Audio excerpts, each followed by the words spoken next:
Hey y'all, what is up? This is CJ here, finally back with another update for y'all. Gonna do an update on the two 250s and show y'all what's been going on. We'll start with the 92. As you can see, got the front end ripped out of it. Old A-arms. One of them has a pretty bad bend in it. So, let me find it. It's one of these uppers. I believe it's this one. It's bent. One of the uppers.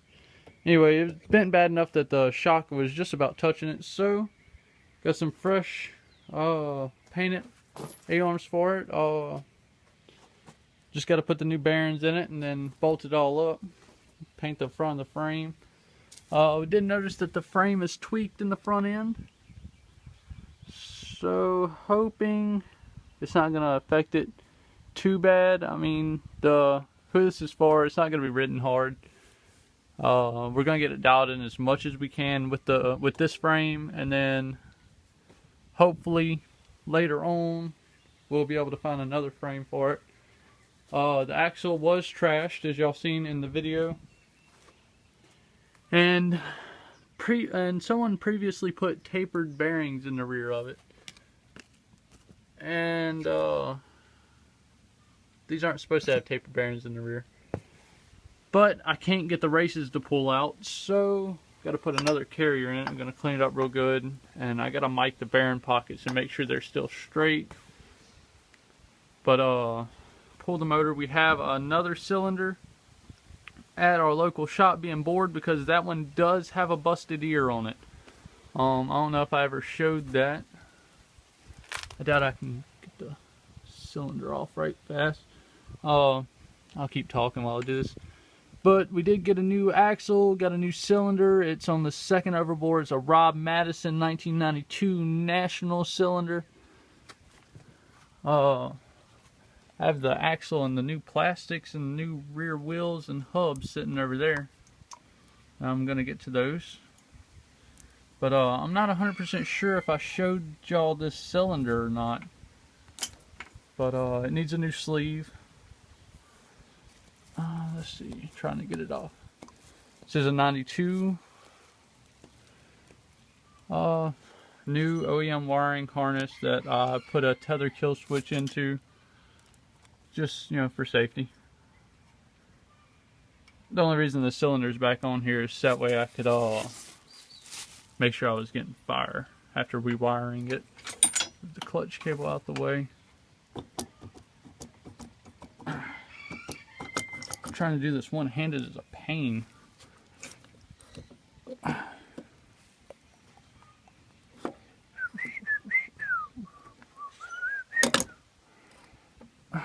Yep. I don't recommend trying to pull a cylinder off one-handed, y'all. Sit right here. There it is. Just had to hold the kickstart. But as you can see, one of the intake ears is broke off. Yeah, it's pretty rough, and it's on the last bore too. So, I mean, if it didn't need a sleeve before, it needed a sleeve now. But so got some plans for this cylinder. It's got a nice port job to it. I'm fit my finger through the transfers, or the Boysen ports, wherever you want to call them. Transfers. I can just about fit my finger through. Yeah. But it's not ported as much as Heinz 87 over there, but which is fine. The power valve is seized in it, so it'll need some. It needs a lot of work to get this cylinder back up to par, but I got a plan for it, so we'll see. I got a plan. I got a whole spare set of cases. Alright, that was the first 5 minutes of this video. Now to show y'all the new axle and plastics for this 92. We got some Mayer race cut white carbon fiber plastics, man. These things are nice. And as you can see, we do have an extended axle for it. Durablu 2+2 with YFZ 450R rear hubs right there, and Champion bead locks wrapped in some brand new ITP Turf Tamer Classic MX pre-groove tires. They're 18-10-8. You know, rims are 8 on 8. But yeah, it should look good, and it's gonna be wide too. On the hunt for another pipe because the pipe for it is messed up. They welded the flange to the pipe and it doesn't fit the bikes anymore. So there's that. But yeah, so that's the 92. I'm gonna go over here. Here's Heinz.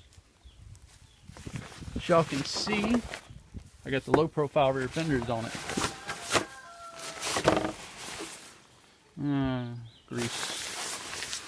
Hate that. Do have the 2610 front wheels or round tires. Have the 18-10-8 razors on the rear wrapped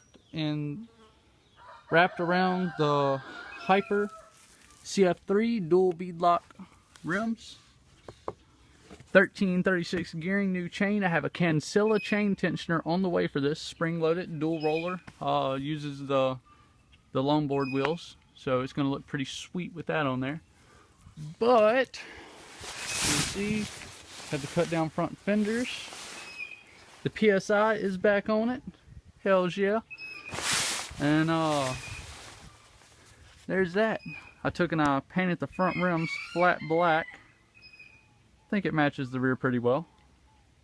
I'm going to pull the swing arm and paint it white, try and keep the Suzuki on it.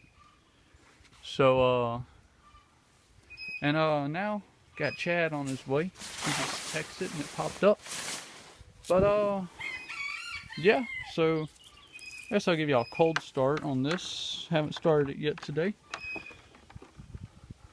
There's that.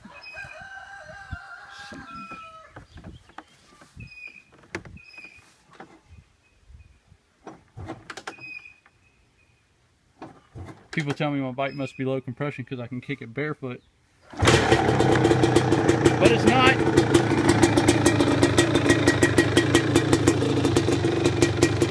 Oh, I love that sound. Got a lock in the rear disc, that way it can't get stolen. Or stolen as easily. But yeah. That's it. Not as much on this one as the 92 over here, but we're getting this one slowly but surely. Here's the steering stem for it. I got a new set of bars for it. Got to replace the slide. It's kind of worn really badly. But yeah, so hopefully here in the near future you'll be seeing this one here all together looking pretty with its white carbon fiber graphics. 52 inches from outside to outside of this rear end. It's 51.5 now, but we need to put another short set of spacers on it to get the axle nuts to meet up with the lock holes on the axle. So, but oh, and this one does use the Honda style tightener. It's got the the snap ring that goes in here and the cup that pushes up against it, and you tighten it against the snap ring to tighten the sprocket hub over, which is pretty slick. I hate that setup, but it works. See, there's a snap ring there on the brake hub. But yeah, so that's gonna be it. I'm gonna go ahead and get this uploaded. It's a long video, but I haven't done an update for y'all in a long time, so yeah, so the next update will probably have that one there sitting on all four wheels, and probably have that one there ripping. So yeah, that's it. Thanks for watching, y'all. Thanks for sticking around while I haven't been uploading videos. Y'all are awesome. So I guess that's it. All right, y'all have a great day. Love y'all.